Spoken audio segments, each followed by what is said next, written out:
So I'm 45 years old. I'm from Canada, born and raised. And when I was a kid, we went to school with Indian kids, natives. I never met an indigenous person in my whole life. I've only met Indians and natives. The word indigenous is like 5 minutes old when it comes to people.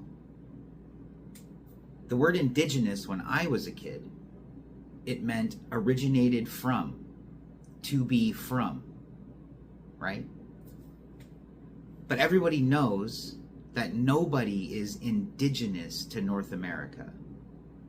People have come here at different times over history, but nobody is from here. Nobody sprung from the land. So, like the Native Americans or the First Nations in Canada, they've only been here for about 10 to 15,000 years when they crossed from Asia to Alaska. The water level sank. They walked across to hunt. The water level rose, and they got stuck here. They were here for a while, but they're not indigenous.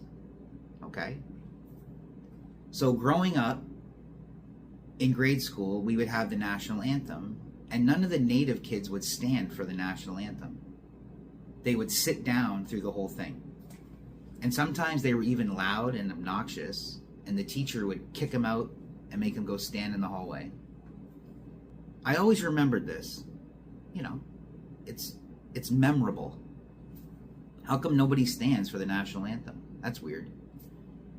So now that I'm older, when I used to go to my son's school for assemblies and events, some teacher would get up there and say, "Oh, I'd like to acknowledge that we're on the traditional lands of like whatever." And everyone would just stand and acknowledge.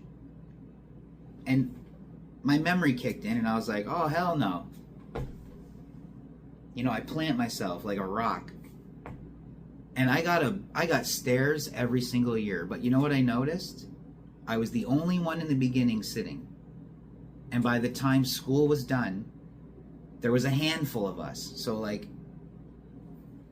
those are the true warriors that are actually going to, as Canadians, why are you in such a rush to give it all away?